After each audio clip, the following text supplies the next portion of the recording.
तब भक्त कहता है प्रभु मैं हार के आया हूँ, श्याम अब आप मुझे संभालो। तब वो संभालता है जी। कई बार हम हार जाते हैं स्थितियों से, परिस्थितियों से, अपनों से। और एक बात याद रखना, सबसे ज्यादा जो कष्ट देते हैं वो अपने ही होते हैं। दूसरे तुम्हारा कुछ नहीं बिगाड़ते। जो भी पीड़ा देते हैं, जो भी चोट देते हैं, वो सब अपने ही देते हैं, अपने सगे से सगे हैं। आज जिस आपके जीवन में जो भी दुख है वो किसी बाहर वाले के कारण थोड़े हैं। आज जिसे देखो पत्नी दुखी, पति दुखी, बच्चे दुखी, माता पिता दुखी, पड़ोसी दुखी, रिश्तेदार दुखी, सब दुखी है एक दूसरे से। एक दूसरे से दुखी हो रहे हैं हम, अपनों से ही दुखी है, अपने रिश्तों से ही दुखी है।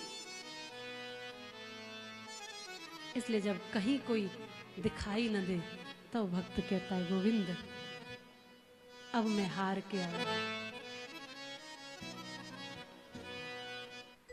मैं हार करके आया, मुझे श्याम अब संभालो।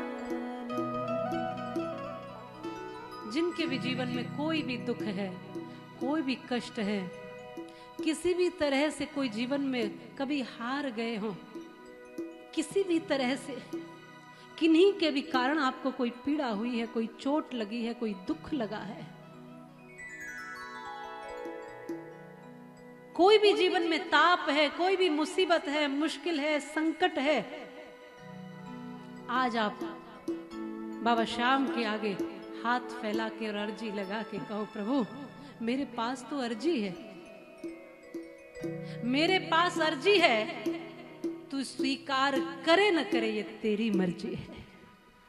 मेरे पास तो बस अर्जी है, मैं तो कह सकता हूं, मैं तो बोल सकता हूं, मैं तो प्रार्थना कर सकता हूं ना। स्वामी तो तू है, मालिक तो तू है, मर्जी तो तेरी चलेगी, पर मैं कह तो सकता हूं अपनी पीड़ा, अपने दर्द। इसलिए कोई भी जीवन में कष्ट है, संकट है, आओ भगवान के धाम आओ, आप द्वार आओ ठाकुर के, आप द्वार आओ बाबा श्याम के। हर कष्ट न मिट जाए तो कहना यूं ही लाखों दीवाने थोड़ी है बाबा श्याम, लाखों लाखों भक्त ऐसे ही थोड़ी माथा टेकते हैं बाबा श्याम के दरबार। यूं ही हम थोड़े यहाँ बाबा खाटू श्याम जी का धाम बना रहे हैं ब्रज में। यहाँ ब्रज में बहुत से मंदिर है जी, है कि नहीं? बहुत से मंदिर है, पर बाबा श्याम का कोई ऐसा धाम नहीं है जहां पर हजारों हजार लाखों लाख लोग आकर के अपने दर्द और अपनी पीड़ा सुना सके। विशेष रूप से बाबा श्याम का ऐसा धाम नहीं है। इसलिए ये सौभाग्य बाबा ने हमें दिया है कि आप वहां आके अर्जी लगा सको, अपने दुख सुना सको, कह सको अपने मन की बात। दूसरों को सुनाओगे तो वो चार को सुनाते हैं, इससे अच्छा है कि अपने भगवान को अपनी बात सुनाओ।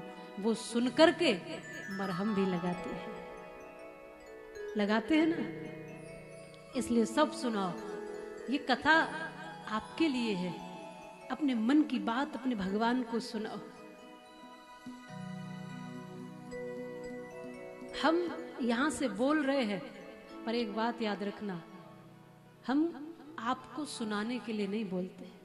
हम कथा सुनाते हैं तो अपने मन को सुनाते हैं, हम अपने आप को सुनाते हैं। हम अपने आप से कहते हैं अपने मन को बदलो, अपनी आदतों को बदलो, अपने जीवन को संवारो। हम अपने लिए कथा सुनाते हैं, अपने आनंद के लिए, अपनी प्रसन्नता के लिए। कोई प्रसन्न हो इसलिए नहीं, कोई रूठ जाए इसलिए भी नहीं, किसी को अच्छा लगे इसलिए भी नहीं, और किसी को बुरा लगे इसलिए भी नहीं।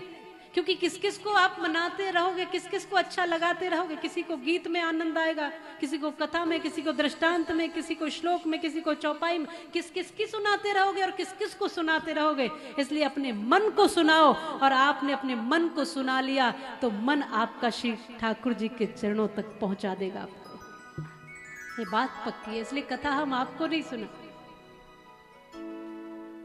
हम अपने आप को सुनाते हैं।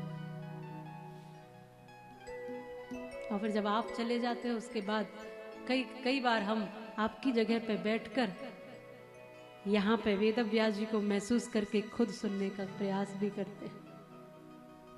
आप श्री ठाकुर जी के ये जो चित्र है, ये पीछे जो लगा है, आप ध्यान से देखिए, इतना भजन करने का मन करता है इनको देखकर, इनकी मुस्कुराहट, इनकी छवि को देखकर इतना करुणा मन में प्रकट होती है। आप सब चले गए कल शाम को, उसके बाद हम बहुत देर यहाँ नाम जप करते रहे और ठाकुर जी को खूब भजन सुनाते रहे। तो हमेशा आप वक्ता नहीं बने रहेंगे, आप श्रोता बनेंगे। बोलने वाले हम 3 घंटे हैं यहाँ, उसके बाद तो हम बस सुनने वाले हैं, सुनने वाले हैं, सुनने वाले हैं।